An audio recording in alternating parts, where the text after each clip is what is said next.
what I've got today for you, group, is Fritsch. He's the Assistant Superintendent of Longview Schools. Been in town for about 30 years, and he's worked his way up from a teacher up through the administration, now to the Assistant Superintendent for the last 6 years. So without a lot of more gibbly-goop, he's going to get to talk on the school levy, which will be very informative. Thank you, Terry. Thank you, Lions members. It's a real privilege to be here today to talk to you a little bit about the levy. I didn't plan a very long presentation. Hopefully I'll be able to give you some of the basic facts and information, and then we can entertain questions. I'd be happy to entertain any and all questions. I'm not going to stand here and promise you I can answer all of your questions, but I will. I'll attempt to do so. Sandy's handing out actually the foundation of some of the highlights that we want to make sure that we point out today, and so with that, I think I'll go ahead and get started and just remind you really what school levies are and their impact and purpose. And first of all, just to clarify, that local school levies are something that have existed in this in the state of Washington for a very long time. And essentially what the purpose of the local levies is to augment the daily operational budget of the local school districts in the state of Washington. At one time when I first got into this profession, about 33 years ago, the local levy contribution was somewhere around 10%. Today in Longview, and I know the same is true in Kelso, that the local levy makes up about 22 to 23% of the overall operational budget. So I want to really emphasize that this is not additional money that allows school districts to do maybe innovative, creative type projects. It's really just to operate and run the budget. It funds additional teaching positions, additional instructional support positions, maintenance, operations people and projects, additional custodial support, accounts for additional monies for students that fall under the special education IEPs, and so pays for transportation. And we talk about the state fully funding K-12 education. That would be one area where really the state doesn't fully fund student transportation. So something that's near and dear to a lot of people are secondary activities and athletics. All of those programs are fully funded by local levy dollars. So the levies really do support and pay for things that I think those of us at the district level and in the schools would say really are the basics of the programs that we offer. So it's very important, it's very critical to our day-to-day operations. So in Longview we have 2 levies that we're taking to the voters, and the official election is Tuesday, February 11th. And it is, again, as has been the past in Cowlitz County, a mail ballot. So we're always hopeful that we'll have large turnouts because of the ease of being able to fill out your ballot in the comfort of your own home and drop it in the nearby drop box or mailbox. But we have 2 levies. One is the maintenance and operation levy, and that's something, again, that's set at, we've determined a tax rate to be consistent or remain the same as the prior levy. And what levies should say, they're for fixed terms or fixed length of time. And they can be anywhere from 2 to 4 years. The levy that's going to be on the ballot is going to be a 4-year levy. In other words, it won't expire for another 4 years, beginning January 1st of 2015. There are some advantages of running levies for more than 2 years, the minimum, and one is the idea of stability. Another is that the cost to put things on the ballot can be pretty expensive, and so the longer you can run the levy is a positive thing. The other levy that we're taking to our local voters is a capital and technology levy, and this levy adds to our ability to address capital projects and also to purchase and replace technology for both teacher, staff use, and also student use. So we have the two levies that we're putting before our voters. For the past two levy elections, the Longview School District has run both the M&O, Maintenance and Operations Levy, and a Capital and Technology Levy, and we've been successful both times running the two levies together, and we're proposing to the voters that we make that a third time. So with that, I really would just like to open up for questions that you may have, information that may not be in front of you that you think would be important for you to know or understand as you make your decisions and about where you're at relative to the levy, and also as you might go out and have conversations with your friends, family, and neighbors on this topic. Yes? My question is, forgive my ignorance, what is the difference between a bond and a levy? That's a good question. The levy is the local tax on the property that supports, again, the everyday operations of a district. A bond is typically and most common in the state of Washington is for large capital projects. So, and for instance, yes, like a loan that you take to the voters, and again, it's typically you'll see those bond requests when there's going to be a major modernization to facility or facilities, or new construction, building a new school. So, one of our neighbors changed their mind on the position of the levy on the basis of an article that you had about mentoring average students. Would you talk about that a little bit? The article, or I think it's on the AVID program at RA Long High School? Yeah. Okay.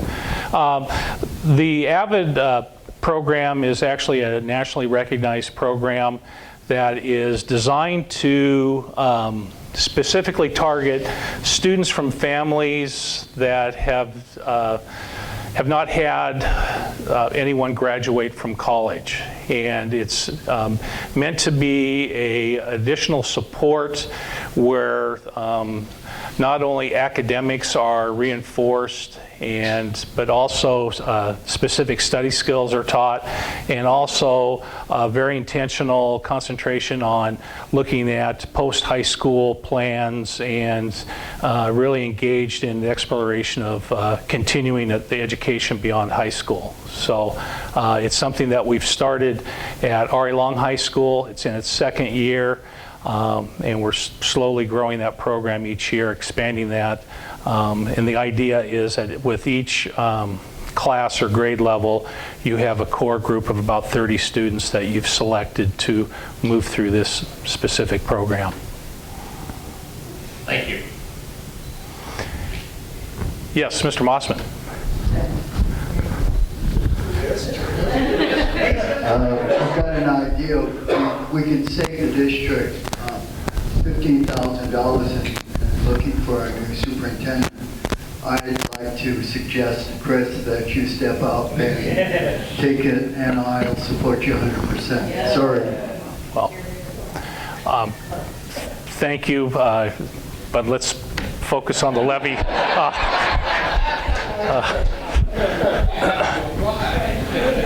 Yes, Mark. Chris, Mr. Kelch. 15 or 20 years ago, when I was active with the chamber and schools and such, we had pushed and got the schools to accept the idea of a PRAM budget, the preventive repairs and maintenance budget. Nick dropped that because of budget constraints. The theory behind it was if you do the preventative maintenance, you have a lot less expensive buildings down the road. I haven't been as active in the last few years. Did they ever reinstate that? What's the status of preventative maintenance? Well, we have reinstated a preventive maintenance program. Currently, out of our general budget, we have been dedicating the last couple of years about $500,000.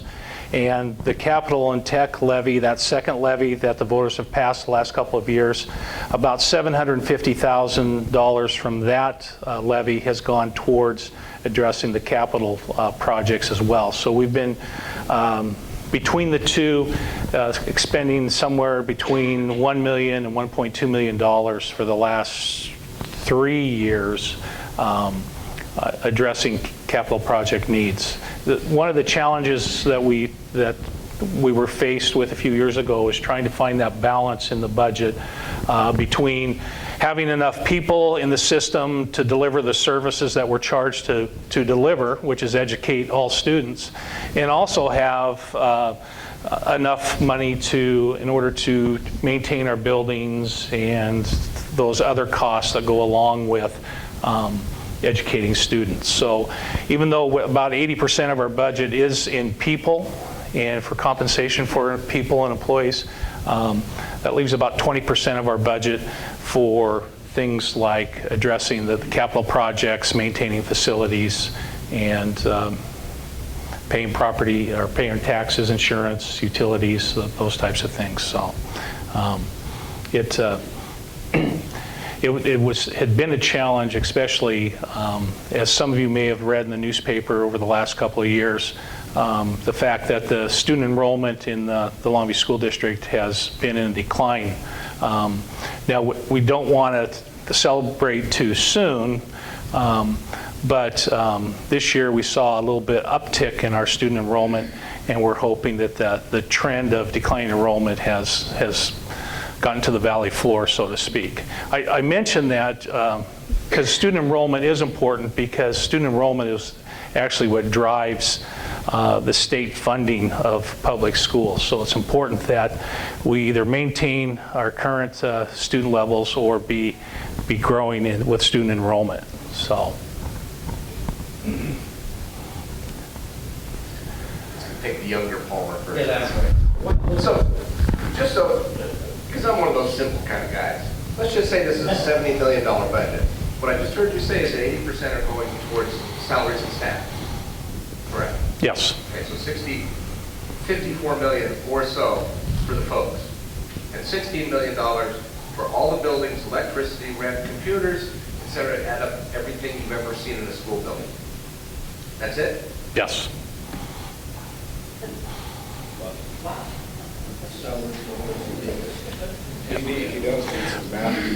So when you look at the levy, the proposed levy, to put another way, and if it were a straight conversion and the levy amount will be $15 million a year, 80% of $15 million, is $12 million of that is invested in people.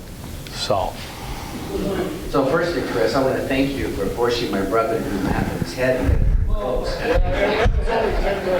There's only 10 million off, that's all. But second, after 20 years of being a referee in the system, I really appreciate how, particularly you allowed us to share your locker room with the soccer referees. That doesn't always happen, as you well know. And working with both Mark Morris and Ari Long has just been wonderful. The staff. You want to talk about football now? this is your meeting. Okay, let's talk about football. It's supported by the levy. Levy dollars pay for extracurricular activities. The thing that I've noticed in that period of time is the unfortunate circumstance of the motivation of some of the players not to get their grades right. I mean, I was there the night that for a varsity soccer game, he had to suspend 9 players. And that was a pretty sad night at Oregon High School that day. What programs do you have that maybe can boost that motivation, because I know what those coaches did with those kids to try to get them to that next level, and it was so sad to see that happen. I can speak specifically, you used R.A. Long, so I'll speak. Well, that's the only time I've experienced it was that night, and it was just so amazing. We have, they do offer a study table, study hall for athletes, and require their all the ninth graders to participate in that. And then any sophomore through seniors whose grades aren't at a certain level, they're also required to go to study table, and they have the study table prior to the practices starting. So I think if I know if this was something that happened just this fall. Oh, okay. So this was probably, again, something that's been reinstituted again. And so providing opportunity, not only saying that there's a standard that we expect our athletes and participants to attain academically, but also an opportunity for them to receive the help and support they need. So I know both coaches had worked with those 9 kids one-on-one themselves. That was back when Mr. Bates was the coach. I know John was there helping. Yep. Yes, Mr. Patterson. Funniest thing I ever saw.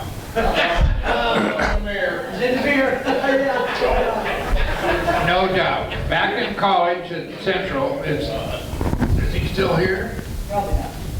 Karlowski? No, he left now. He and I went to college, and they're kind of a few years apart. But anyway, I was in a senior class in political science, and there was this fellow that was on the football team. And he was at least 6'5" or 6" in the 250, 260 range, which back in the 50s was a pretty good sized boy. He came into the class for the political science class totally exhausted. He said he had just taken the hardest badminton exam that he had ever taken.